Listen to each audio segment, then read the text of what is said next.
Hey everyone, welcome back to another critique live stream. If you're watching this on YouTube, I'm probably uploading the first 10 minutes or 10 interesting minutes of it, which is why you're not going to see the whole thing. That's Katie's face. We have to deal with it all the time. Katie, what do we do here and what book are we doing today? We are doing She Who Became the Sun. And who was it by? I don't remember the author because I never ended up finished reading Shelley it. Parker Chan, who's There we go. non-binary, so we're gonna try to use they them pronouns. We'll see how well it goes. But today, what we're doing is we're doing a close reading of it. Normally, we look at the big themes. Today, we're looking at the sentence structure and prose. I'm not really sure why I'm explaining all this to you guys. You guys all know.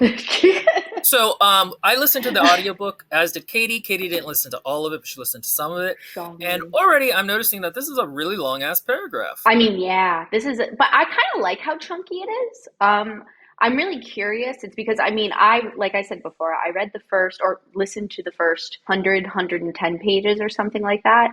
And like Will just said, yeah, this is going to be interesting. It's because you don't hear new paragraphs in audiobooks. Well, and the other thing is, I thought it had really nice writing, but I always have trouble telling the quality of prose when I'm listening to it. So I was curious to see if it holds up or not. Yeah, because it sounded like it was really melodic and sort of like poetic and pretty and interesting. But I wonder if really that's just the execution. Grace of Kings, another one we listened to, I felt like was worked much better because of the narrator having this epic tone. Oh, and also, just apologies, I'm going to butcher all the Chinese words. Shangli village lay flattened on the sun like a defeated dog that has given up on finding shade. That You know what's sentence, funny? that simile is trying too hard. I don't think so. I think that's okay. I see what you mean by that. I like it. But you know what's funny? Out of all the things that I want to edit, I want to put has into had. Yeah, that's funny. Me too. I'm not sure if that's Like, correct why or is not. that? Shangli village lay flat under the sun like a defeated dog that has given up on finding shade.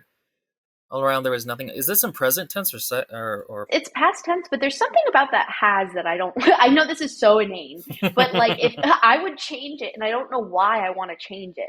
I'm sure there's I wonder if there's a grammar rule behind that rattling around in my skull. Lindbergh says defeated should be.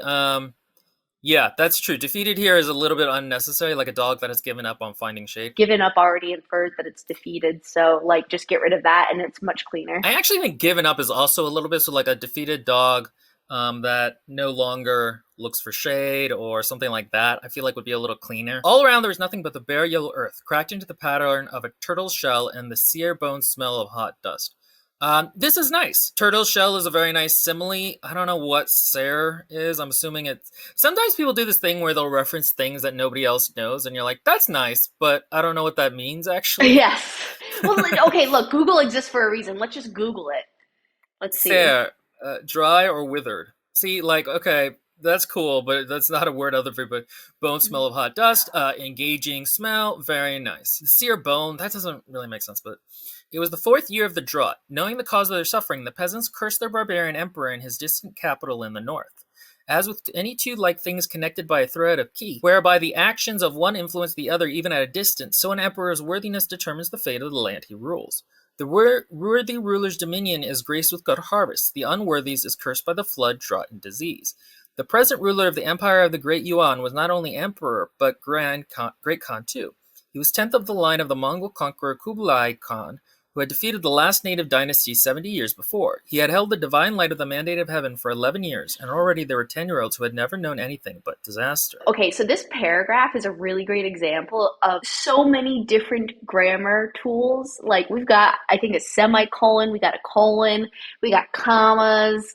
Like there is a orchestra of grammar happening in this. It has this almost sort of wave to the way it's very lyrical the way it comes out because of the differences in the lengths of them and what the pauses do. So like when I teach my students about the difference between comma, semicolon, colon, em dash, and so on, like they have different levels of making you stop mentally when you're reading. So even though when you speak it aloud it's really hard to hear, in your mind, you really get a sense for this pause. And so a comma is what did I used to compare it to? A comma's like, I don't know, like a rock in the road, I guess. It's like a little rock and you run over it in your Like a car and pebble? it's like a, yeah, whatever. And then a semicolon is more like a speed bump. A period is like a brick wall you're running into. Mm-hmm. And then like a coal, and so, like you can compare it to whatever. But the point is like there's a varying level of pause. And so it affects how it's read here. So it was the fourth year of the drought. It was the fourth year of the drought. 8 words were asked to go ahead, yes? No, I was gonna about to say what you were gonna say, but I was gonna interrupt like a man whore. Go ahead. It's fine. Go ahead, explain. No, I was gonna just say this is a good example of alternating sentence lengths. We have two long sentences and then one short one to emphasize it. The short sentence is like a staccato moment at the end. It emphasizes it. I've seen a lot of like writers using either a lot of shorts. Usually it's a lot of short sentences and like no, you need to alternate the two or it starts sounding very monotonous. Exactly. And that's why like all those different grammar tools are really helpful. It's because they can create those different pauses while not limiting you to only simple sentence, aka just like a sentence like she ate pie versus she ate the mouth-watering, comma, delicious, whatever, you get it. Mm-hmm. So, but yeah, I really liked the switch. I'm surprised that she used a semicolon and a colon in this because honestly, most authors shy away from using semicolons in general, especially in creative writing, it seems like. So the part where it says, the worthy ruler's dominion is graced with good harvests. It's a direct comparison that's happening. And so it's a really small pause rather than a period in Mm-hmm. between that and then the next one. The unworthies is cursed by flood, drought, and disease. That's really, and the rule for semicolon is just simply like you have a subject, verb, and complete idea on either side of the semicolon. So you have a complete sentence on either side. As long as that's happening, you're good to go. I'm going to immediately forget that when it comes to writing. Okay, one thing That I is would fine. do is I would turn this into two paragraphs. It feels, A, it's a lot to just digest at once. And B, it feels like, okay, it was the fourth year of the drought.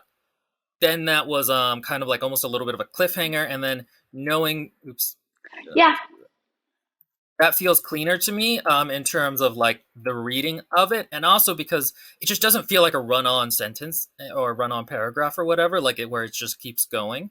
Where right now it does kind of. yeah, it's kind of weird. I'm surprised that she didn't actually just punctuate it with a or like do it add a new paragraph. It seems like it was supposed to be that way almost. It's because of how short that last sentence is. Also, I think some of this is okay. I think other half isn't. Like I think this first half is okay. You really shouldn't start with an info dump like this, but sometimes it's okay if it's interesting.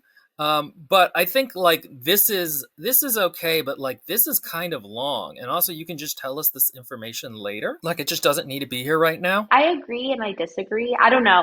I'm kind of I think I understand why she put it here. It's because there's so much information already existing, and I think that they